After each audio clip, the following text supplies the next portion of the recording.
बिस्मिल्लाहिर्रहमानिर्रहीम, अस्सलाम वालेकुम नाज़रीन, मैं हूं बाबर हयात और आप देख रहे हैं 24/7 उर्दू न्यूज पर होम एक्सपेंट्स के ताउन से बाबर हयात शो। नाज़रीन, T20 वर्ल्ड कप में आज एक बड़ा इंपॉर्टेंट मैच खेला गया और यह मैच पाकिस्तान के लिए भी बड़ा इंपॉर्टेंट था। हालांकि यह मैच दूसरे ग्रुप का था, लेकिन पाकिस्तान के लिए इस मैच में क्या इंपॉर्टेंस थी और क्या चीज थी जिसे पाकिस्तान को सीखने की जरूरत है आगे चल के। खासतौर पे जो अगला मैच पाकिस्तान खेलने जा रहा है 27 अक्टूबर को जिम्बाब्वे के अगेंस्ट, पाकिस्तान को क्या सीखने की जरूरत है इस मैच से। और फिर हम आज इसी प्रोग्राम में हम बात करेंगे कि जो ग्रुप 1 है, यानी जो ऑस्ट्रेलिया, न्यूजीलैंड, इंग्लैंड वाला जो ग्रुप है, उसमें मेरे जो टॉप 2 हैं, मतलब जो टॉप 3 मैं इस वक्त आपको बता सकता हूं, बल्कि दोनों ग्रुप्स के टॉप 3 बता देता हूं।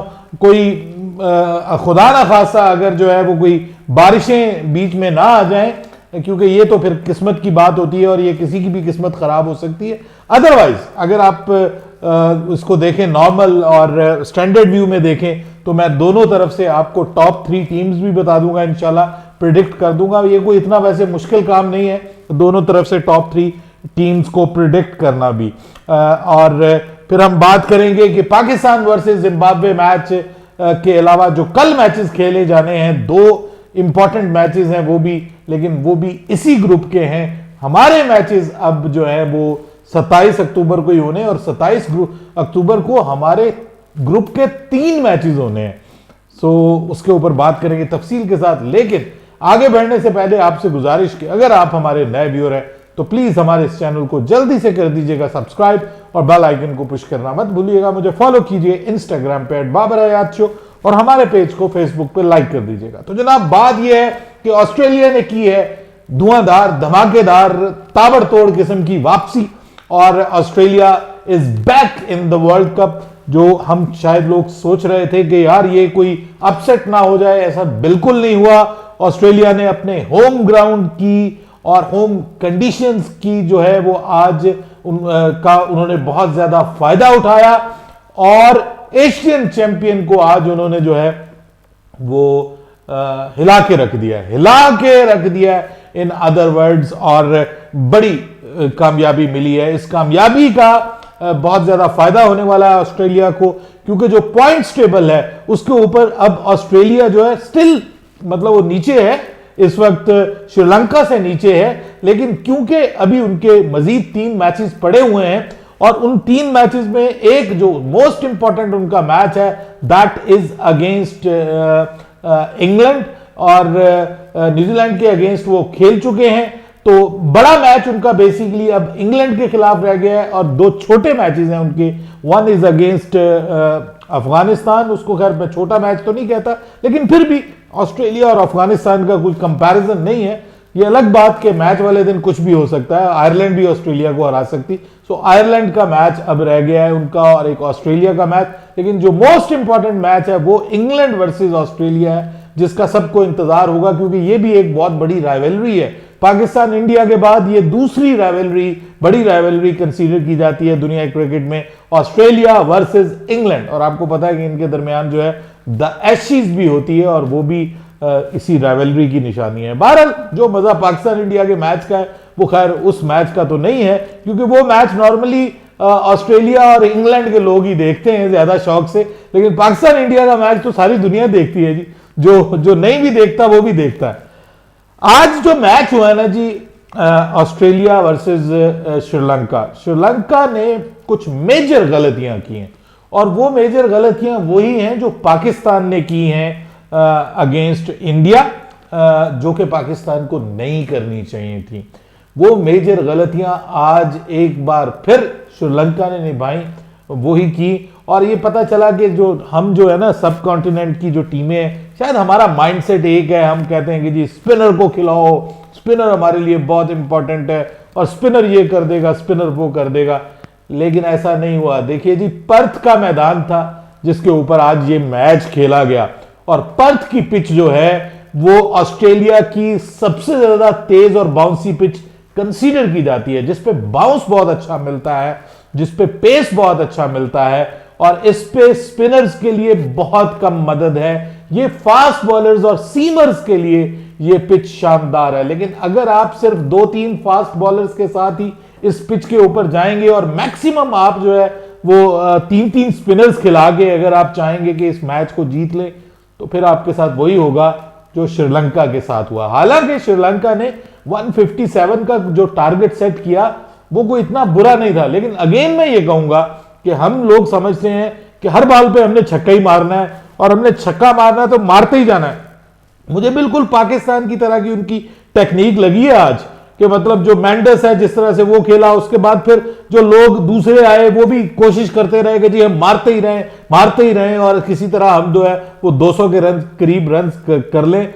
आखिरी जो जोड़ी है वो अगर वो उस तरह से परफॉर्म ना कर पाती तो ये 157 भी मुझे होता हुआ दिखाई नहीं दे रहा था और मुझे लग रहा था शायद 140s में कहीं जो है ये खत्म हो जाएगा श्रीलंका का सारा सिलसिला। लेकिन बात ये है कि आप पिच की कंडीशन के मुताबिक अगर खुद को अप्लाई नहीं करेंगे, अगर आप खुद बैटिंग उस तरह से नहीं करेंगे, अगर आप कंडीशंस को अंडरस्टैंड नहीं करेंगे, ठीक है, तब तक आप वहां पर कामयाब नहीं हो सकते। ये हम जितनी भी हमारी एशियन टीम्स है ना, इनका यही डायलेमा है कि हम कंडीशंस को नहीं, हम एक सोच बना के आते हैं। हम ये नहीं देखते कि पिच को रीड करें, पिच के हिसाब से अपनी टीम खिलाएं, पिच के हिसाब से कंडीशन के, मतलब अगर ओवरकास्ट क्लाउडी कंडीशन है तो हमारी क्या अप्रोच होनी चाहिए, अगर जो है वो मतलब ड्राई कंडीशंस हैं और धूप बहुत ज्यादा निकली हुई है तो उस सूरत में हमें क्या स्पिनर्स को खिलाने की जरूरत है, क्या एक सीमर कम करने की जरूरत, ये कंडीशन टू कंडीशन वेरी करती है अप्रोच। लेकिन हमारे जो खिलाड़ी है, श्रीलंका वालों ने भी वही किया। आज बैटिंग में भी उनकी तरफ से वो चीज नजर नहीं आई, मतलब जिस तरह से पाकिस्तान ने इंडिया के खिलाफ किया कि जनाब हम जनाब अब आ गए हैं तो हर कोई यही कोशिश कर रहा है, इफ्तिखार हीरो बन गया है, अब सब कह रहे हैं मैं भी हीरो बनना, मैं भी हीरो बनना, मैं भी छक्के मारने, मैं भी ये।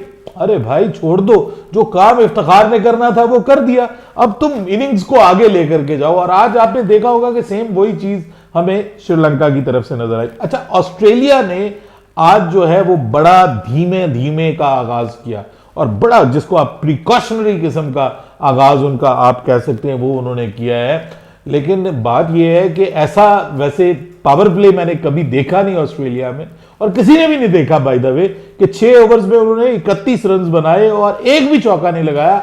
It never happened in the history of T20 cricket कि ऑस्ट्रेलिया ने पावर प्ले खेला हो और उसमें एक भी चौका ना लगाया हो। सो ये मैं आपको एक बात बताता हूं, यहां पे ये बात जहन में रखिएगा कि पावर प्ले में कौन बॉलिंग कर रहा था, उनके फास्ट बॉलर्स।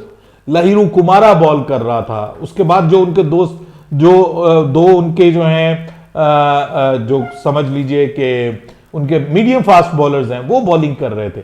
उनको शॉट नहीं लग रही थी और विकेट भी गिरी एक, मतलब इंपॉर्टेंट विकेट। हालांकि वो तक्षणा ले गए, लेकिन वो तक्षणा इसलिए लेके गए विकेट कि जो फास्ट बॉलर्स हैं, लहिरू कुमारा जो है या दूसरे फास्ट बॉलर्स ने एक जो है वो प्रेशर कायम करके रखा हुआ था, जिसका फायदा जो तक्षणा है वो उठा के ले गए। तो इससे अब आपको एक चीज मैं बताऊं कि देखिए यहां पे उन्होंने बड़ी गलती की। बाद में जब जैसे ही दायरा खुला और जनाब जो है वो फास्ट बॉलर आना, स्पिनर बॉलिंग करना आना शुरू हुए, उसको जनाब धनंजया को भी मार पड़ी। उसके बाद हसरंगा को तो आज उन्होंने उड़ा के रखा है और उन्होंने कहा कि इसको तो हमने टिकने नहीं देना, क्योंकि हम सब लोग यही सोच रहे थे यार इनके पास हसरंगा है, हसरंगा कहीं ऑस्ट्रेलिया को उड़ा के ना रख दे। आज उन्होंने हसरंगा को उड़ा के रख दिया और जिस तरह से आज बैटिंग की, अगर कप्तान की तो खैर इतनी कोई कमाल की बैटिंग नहीं थी, उसने तो ऐसे, उससे तो बेचारा कह रहा है मुझसे तो लग भी नहीं रही थी शॉट, तो बहरहाल उससे तो आखिर में विनिंग शॉट भी चौके के तौर पे नहीं लगी। लेकिन सर पहले तो आगे जो है वो जो जबरदस्त किस्म की बारी जो है वो मैक्सी ने खेली है, वो बहुत शानदार। हालांकि वो बहुत आगे नहीं लेके जा सके, लेकिन स्टॉइनस क्या कमाल की इनिंग्स खेली है जी। Second fastest 50 in the history of T20 world cup. इससे पहले आपको पता 12 गेंदों के ऊपर जो है वो युवी ने की थी, युवराज सिंह ने, और ये 17 गेंदों के ऊपर इन्होंने किया और ये फास्टेस्ट निस्फ सेंचुरी है, हाफ सेंचुरी है फ्रॉम एनी ऑस्ट्रेलियन बैटर। 300 कुछ का यार स्ट्राइक रेट है, 20+।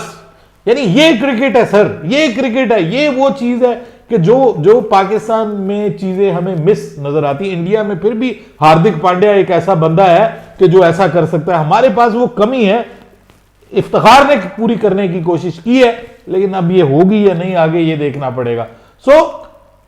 हसारंगा को पहली बार हिस्ट्री ऑफ T20 क्रिकेट में जब से वो खेल रहा है, एक 4 ओवर्स में पहली बार 50 रन पड़े हैं सर। इतना मारा है उसको ऑस्ट्रेलिया ने, और कितना डीमोरलाइज किया होगा।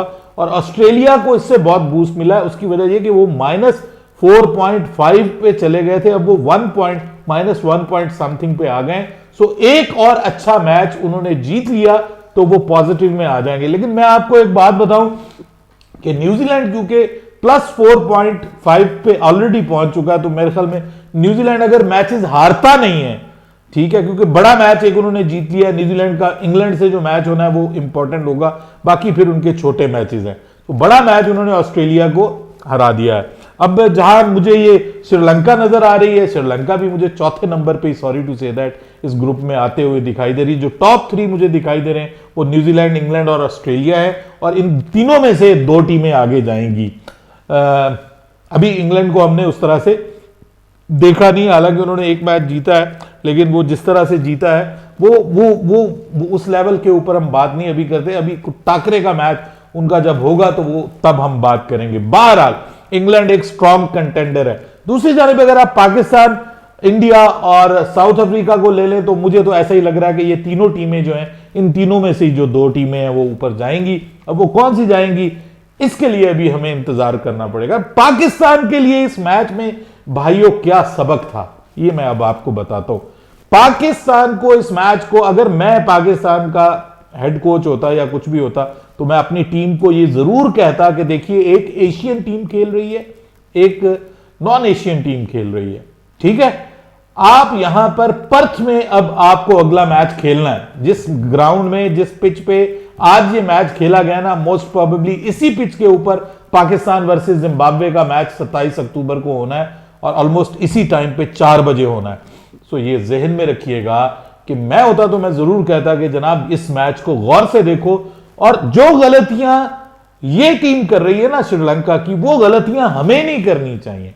तो हमें कौन सी गलतियां नहीं करनी चाहिए? नंबर 1, सबसे पहले तो अगर हमारी बैटिंग आए, हमने पिच के पेस के हिसाब से बैटिंग करनी है, पागलों की तरह हिटिंग नहीं करनी, टाइम करना है, और शुरू में हमने अपनी विकेट्स बचानी है, हमने पार्टनरशिप भी लगानी है, और अपने स्कोर को 170 180 तक लेकर के जाना है, 180 तक, क्योंकि इस ग्राउंड में 180 तक स्कोर होना चाहिए। अच्छा, दूसरे नंबर पे जो इंपॉर्टेंट चीज है, ये तो मैंने बल्लेबाजी के हिसाब से बता दिया, दूसरे नंबर पे जो है वो आपने अपनी प्लेइंग 11 कौन सी खिलानी है।